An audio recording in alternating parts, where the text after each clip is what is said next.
정작 증거는 다른 데 있어요. 굉장히 민감한 자료.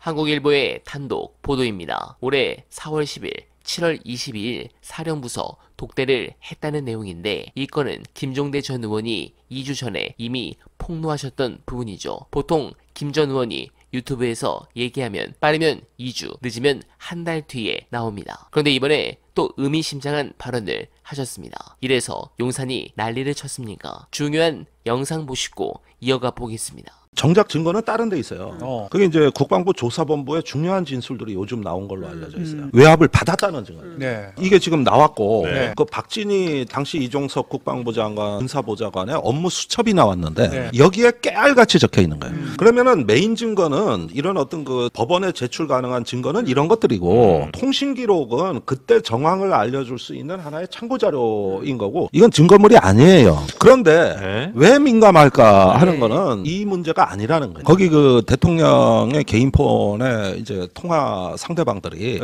이 부분이 일단은 정권 입장에서는 최해병 사건과 무관하게 지금 굉장히 민감해하는 겁니다. 두고 보라고 보수 유튜버 왕창 나올 거고 뭐 술 친구 나올 거고 뭐 어떻게 보면은 이거야 사실 공개되기는 어렵지만 어떻게 보면 권력의 지도가 나오는 겁니다. 이게 이런 부분들로 봤을 때 또 통화량도 문제가 됩니다. 대통령은 비화폰이 있고 얼마든지 통신 수단이 있는데 개인 폰을 저렇게 많이 했다는 그 자체도 뉴스입니다. 그래서 이게 사실은 용산이 도감청에 뚫린다는 건 우리 일찍부터 다 그건 작년 초에 미국의 NSA 국가안보국의 그 감청 자료 1급 기밀로 우리가 봤어요. 그런 것들 다 알고 있고 모든 공직자는 비화폰을 사용하고 보안성이 없는 휴대폰을 아예 청사에 못 가지고 들어가게 돼 있고 출입 기자들도 다 뺏깁니다.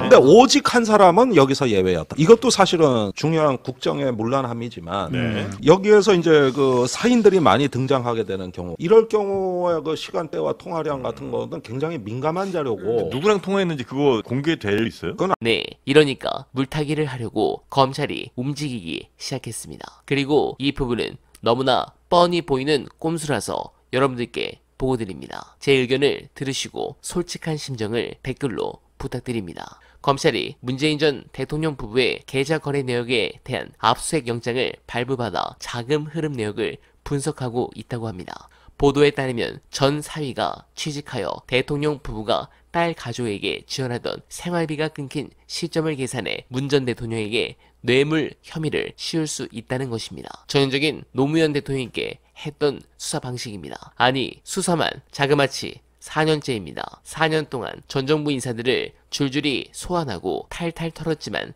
제대로 된 결과 하나 내지 못한 검찰이 뇌물 운운하며 전임 대통령을 망신 주려고 합니까?